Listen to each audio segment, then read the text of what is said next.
Magandang araw mga kaibigan. Bigyan natin ng reaction opinion itong video posted by Attorney Harry Roque. Sabi lang niya, ano Yorme? Mayor Isko ba ito? Ano Yorme, masarap ba sa tainga? Tainga? Sa isang gymnasium, in-announce pagpasok ni PBBM kasama si Yorme. Nako, ang mga tao dumadagondong na sigawan ng Duterte. Duterte. O ito, pakinggan natin.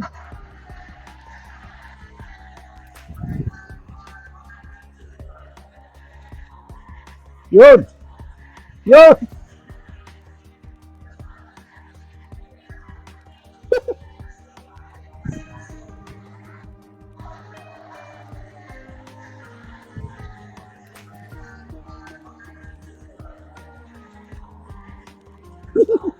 Wow.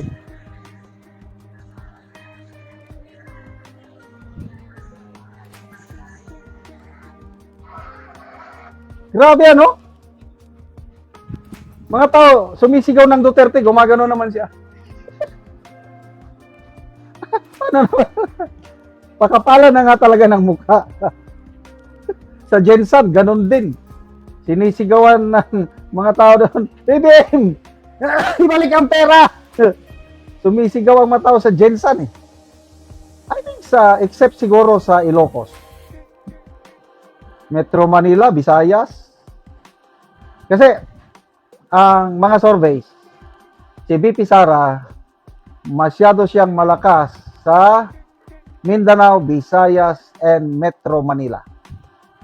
Sa Balance Luzon lang, mas malakas si PBBM. Diyan na lang siguro ang lugar na hindi siya sisigawan ng Duterte sa Luzon. Kaya lang, all others, wala na. Ako, matagal ko na itong pangarap. Para lang, gusto ko sana nandyan ako sa isang lugar, kaya nito, gymnasium, or nasa isang mall, na isang gathering dito sa Mindanao na nandun ako, at nandun din ang Pangulo. Nako, bahala na. Ako ang unang sisigaw ng Duterte. Matagal ko ng pangarap yan. Para yung galit ko ba, pagkadismaya, yung nangyayari sa bansa, lalo na yung ginawa nila kay Tatay Digong, yan na lang ang aking outlet. Mailabas ko yung aking sama ng loob. Sisigaw lang ako ng Duterte na nandyan ang Pangulo. Hanggang ngayon, wala pa. Matutupad kaya, baka matapos na lang ang 2028, hindi ako makasigaw ng Duterte. Ang siswerte naman ng mga taong ito na nakakasigaw ng Duterte sa harap ng Pangulo. Oh. Manila. Diba, si Yorme, kung ano-anong sinasabi niya laban kay BBM noon. Lenny, Pacquiao, Yorme, maanghang na mga dila.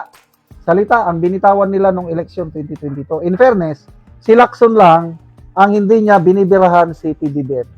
And up to now, hindi pa rin niya binibirahan. That's good for Lacson. Ano lang siya, professional si Lacson. Yung tatlo na yan, Yorme, lalo na si Pacquiao, of course, lalo rin si Lenny. Ano sabi niya, magnanakaw yan, sinungaling yan, hindi mo yan maasahan yan. Ano ngayon, nagbisita ang presidente, nagbigay 500 million sa isang coliseum na wala namang sira. Talo pa ang mga biktima ng lindol sa Cebu. 50 million lang ang ibinigay. Biktima ng lindol. Ngayon sa Jensen, 100 million lang ang ibinigay. Doon sa Naga na wala namang sira yung coliseum nila doon, binigyan ni PBBM ng 500 million. Wow naman. Very generous ang presidente natin. Oh. Sino yung mga kalaban noon ng Pangulo? Yan na, kakampi na sila ngayon. Samantalang si VP Sara, samantalang si Tatay Digong na ang laki ng utang na loob sana ng mga Marcos family. Yung kay Tatay Digong, yung pagpalibing ng tatay niya, wala na, nakalimutan na. Yung kay VP Sara, hindi naman mananalo yung BBM na yun pag hindi siya nakipag-tandem kay VP Sara. Ano na ngayon? Wala na. Kinidnap, dinala sa ICC, itong si VP Sara natin, grabe, kaliwat kanan ng batikos, ini-impeach. lahat na lang gagawin para ma-impeach nila si BP Sara. Sige lang. Bilog ang buwan. Oh, wala, hindi ako maka... So, Duterte pa rin ang sigaw. Nung bago pa nakidnap si Tatay Digong, may napanood akong video. Ang mga senior high school students, parang may nag-announce, you are officially declared graduates. Ang mga toga, yung cap dito, tinapon patas, mamaya sabay sigaw. Excuse me, mga estudyante ito senior high, sabay sigaw, Duterte! Duterte! Grabe, hindi ko lang alam saang lugar yun. Very vivid pa sa aking alaala. Mga graduation ceremonies. Meron ding isa pa, swimming pool. Ito, nung mainit pa yung pag-kidnap kay Tatay Digong, punong-puno yung swimming pool, parang resort. Mamaya may sumigaw lang ng Duterte. Sunod-sunod na yan. Duterte, Duterte. Grabe. So, hindi na nila kayang pigilan ang nag-aalab na damdamin ng taong bayan, yung pagmamahal nila sa tunay na presidente ng bayan, pinaka-the best president, ang ating Tatay Digong. Salamat mga kaibigan sa inyong pagsubaybay sa channel na ito. Nakakatulong kayo ng malaki sa tribong Talanding ng Bukidnon dahil ang sweldo natin sa channel na ito is pantulong po sa tribo. Namimigay tayo ng libreng yero at pako para makapagpatayo sila ng mas maayos na tirahan. Panoorin niyo ang video na ito. Nako sa balay sa natabangan na mo og yero. So mo na ni ang itsura sa iyang atop. Mga dagko na gyud og buslot. So mo na gid ni tungod sa kakaraan sa iyang yero, inani na gyud nagkabangag-bangag na.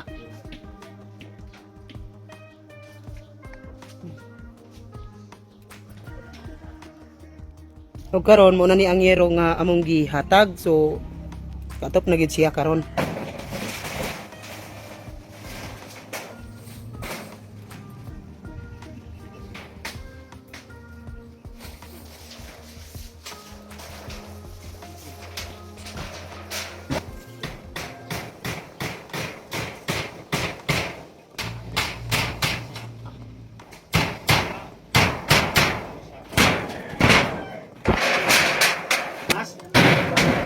O karon humana gyud sa pagatop ang ginatabang nga yero.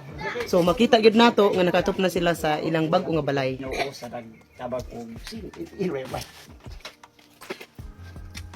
At yung tabang di gyud ko ato sa salamat kayo sa tabang kay katop na gyud. Salamat ang tabang di gyud ato kay ang kwarta tama na gyud kaon. Tama ra sa pagkaon sa daya imong trabaho. Mag-uma. Mag-umara. Oo, so karon nga ting-init ang inyong mga mais. Wala na gyud. Ayos na. Oo. Ayos na. Oo. Sa mga lang pagit ko tabang og naba. Oo, so kuan ra gyud. Nagpasalamat ka nga tabangan ka gero nga nakatop na ka.